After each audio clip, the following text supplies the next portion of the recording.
അല്ല, ഞാൻ ചോദിക്കട്ടെ, രണ്ട് മുൻ KPC പ്രസിഡന്റുമാർ തമ്മിൽ കാണുന്നത് എന്താ അത്ര വലിയ ആനക്കാര്യമാണ്? അത് ഞങ്ങൾ പാർട്ടിയുടെ എല്ലാ തലത്തിലും കൂടിയാലോചനകളുണ്ടാവും, അത് സ്വാഭാവികമായിട്ടുണ്ടാവുന്നതാണ്. ഞാൻ പറഞ്ഞല്ലോ, രണ്ട് മുൻ KPC പ്രസിഡന്റുമാർ, ഒരാൾ MP ആണ്, ഒരാൾ ഇപ്പോൾ MLA ആയി വന്നിട്ടുണ്ട്. രണ്ടുപേരും തമ്മിൽ കാണുന്ന മുഴുവൻ ചർച്ചയാക്കണം.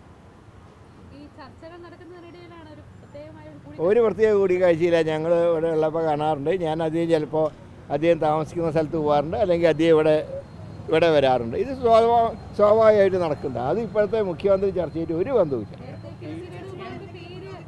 ഏതാ? അതായിട്ടില്ലല്ലോ, തുടങ്ങിയിട്ടില്ലല്ലോ, പിന്നെയല്ലേ പുരോഗതി. ഇപ്പം ജയിച്ച എല്ലാവരും വോട്ടർമാർക്ക് നന്ദി പറയാൻ പോയിരിക്കുകയാണ്. അവർ വരട്ടെ, വന്നിട്ട് ആലോചിക്കാം. ഏതാ? ഫ്ലക്സ് നോക്കിയിട്ട് പാർട്ടി നേതാവിനെ തീരുമാനിക്കില്ല. അങ്ങനെ ഒരു കീഴടക്കം ഞങ്ങളുടെ പാർട്ടിയിലില്ല.